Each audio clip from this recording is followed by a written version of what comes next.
Eh bien, en matière d'égalité, nous voulons rétablir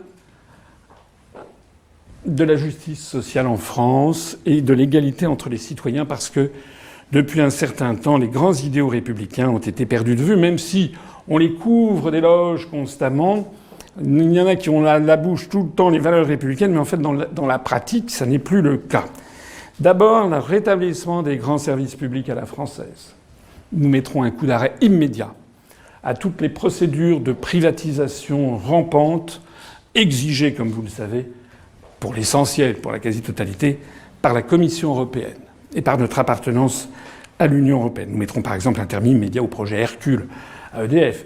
Nous mettrons un terme immédiat à tout ce qui concerne les démantèlements subreptices de la SNCF, de la Poste, etc. Et ça, c'est conformément à ce que souhaite l'écrasante majorité des Français. À part peut-être des ultralibéraux, vous savez, ça fait 14 ans que je parcours la France, que les gens soient de vote à droite ou vote à gauche, les gens, ils veulent avoir la SNCF, ils veulent avoir les PTT, ils veulent avoir la Demoiselle des Postes, ils veulent avoir EDF, qui leur assure d'ailleurs un service avec des prix raisonnables. Pareil pour le gaz. Actuellement, la flambée des prix d'EDF et de GDF, il y aurait beaucoup à dire dessus, notamment sur le marché européen de l'énergie, mais on oublie quand même que ce sont des services publics qui ont une vocation sociale et que donc il n'est pas normal d'étrangler les gens avec la montée des prix de l'énergie, comme ça se fait. Je n'ignore pas, bien sûr, les tensions sur les marchés internationaux, mais je n'ignore pas non plus que, sous pression allemande dans le cadre européen, on est en train d'essayer de détruire notre système nucléaire de production d'électricité, la fermeture, par exemple, de la centrale de Fessenheim. Alors, depuis quelque temps, ça semble changer. D'ailleurs, j'ai prévu dans ce programme, vous le verrez, une relance de la construction des centrales nucléaires. Comme d'ailleurs, j'ai vu que c'est également le cas au Japon. Vous avez vu cette nouvelle qui est tombée avant-hier. Le Japon, après Fukushima, avait dit qu'ils arrêtaient tout. Maintenant, ils viennent de dire qu'il allait falloir construire une trentaine de centrales nucléaires parce que on n'a pas trouvé mieux pour l'instant pour lutter contre les émissions de gaz à effet de serre en matière de production d'énergie. En matière d'égalité, également, un grand accent mis sur l'école républicaine qui doit absolument retrouver son rôle d'ascenseur social. C'est un des drames de la France. Moi, quand j'étais petit, on nous expliquait, et je crois que c'était vrai, que la France avait un système scolaire qui était un des meilleurs au monde, qui assurait la promotion sociale. On prenait comme exemple le fameux exemple de Pompidou, dont le grand-père était un pauvre paysan et dont le père était un instituteur et dont il lui-même était devenu président de la République.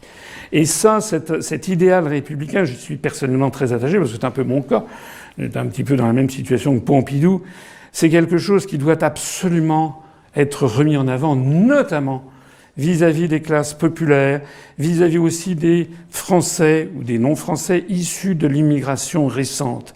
Ils doivent avoir confiance dans une école républicaine qui les promeuve peut-être au sommet de la société française. Et malheureusement, on dirait beaucoup à dire, mais la désintégration de l'école, où on ne fait plus respecter l'autorité, où on n'exige plus d'efforts, l'effort est consubstantiel de l'apprentissage, ou sur des raisons, pour des motivations versant entre le pédagogisme, la mode, etc. L'école n'assure plus vraiment un peu quand même, mais l'école pêche pour la transmission des savoirs. Et le résultat des courses, c'est que ceux qui s'en sortent le mieux, ce sont ceux qui sont nés avec une cuillère en or ou en argent dans la bouche.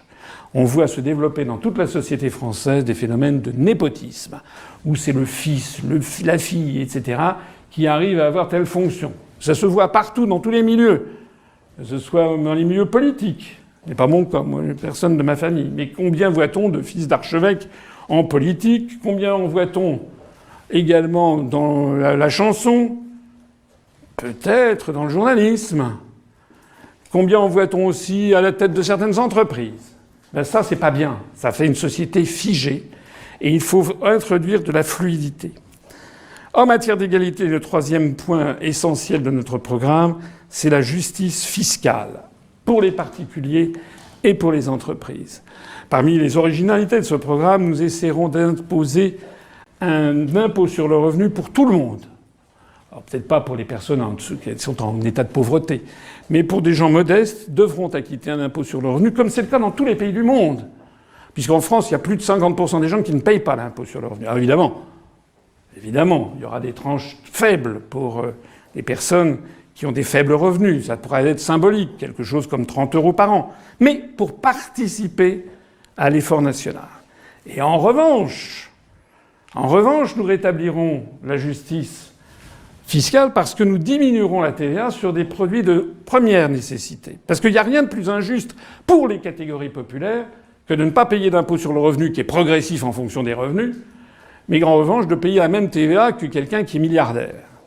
Donc sur des produits de première nécessité, eh bien nous diminuerons la TVA. Je rappelle au passage d'ailleurs que nous aurons les mains libres pour fixer les taux de TVA comme nous le souhaitons, puisque c'est interdit dans le cadre de l'Union européenne. Vous savez que tout est ligoté dans tous les domaines. Je me rappelle quand j'avais été directeur de cabinet du ministre du Tourisme pour changer la TVA sur la restauration, ça a pris des années pour obtenir de la Commission européenne qu'elle daigne accepter qu'on change la TVA sur les restaurants en France. Et puis, nous augmenterons en revanche la TVA sur les produits de très grand luxe. S'agissant des entreprises, eh bien, nous allons mettre le paquet, si j'ose dire, en faveur des PME. Je dis bien des PME, c'est-à-dire des entreprises de moins de 50 millions d'euros de chiffre d'affaires, où les charges seront divisées par 2.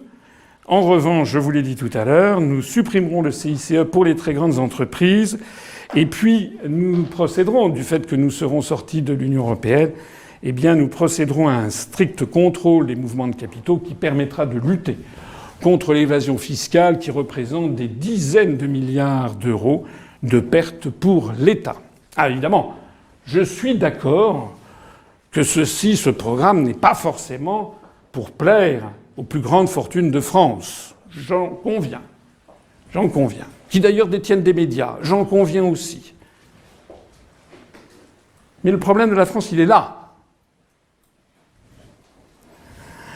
Et puis, nous procéderons à un rééquilibrage capital-travail. Depuis maintenant un certain nombre d'années, les revenus du capital sont devenus excessifs par rapport au travail.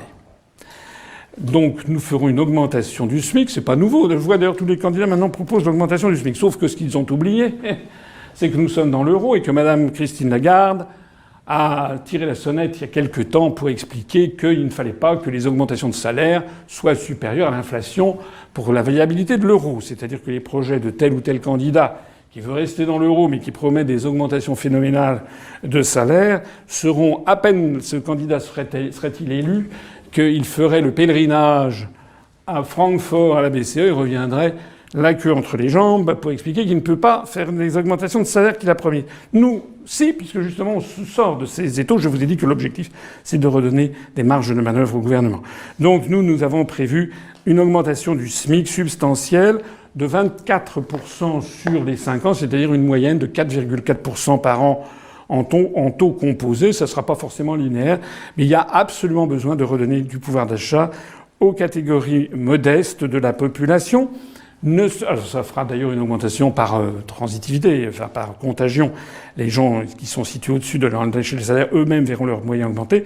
Et donc nous verrons une relance de nature keynésienne qui ira très bien avec le fait qu'au même moment, nous aurons rétabli le contrôle des mouvements de capitaux, que nous serons sortis de l'euro, que l'euro, comme je vous l'ai dit, se sera déprécié de l'ordre de 10 à 15%, et donc que nous aurons beaucoup moins d'importations et beaucoup plus d'exportations. Donc on peut tabler sur le fait que cette augmentation des revenus des catégories populaires de la population se portera davantage sur des productions nationales. C'est d'ailleurs en corrélation avec d'autres éléments que je vais vous donner dans un instant.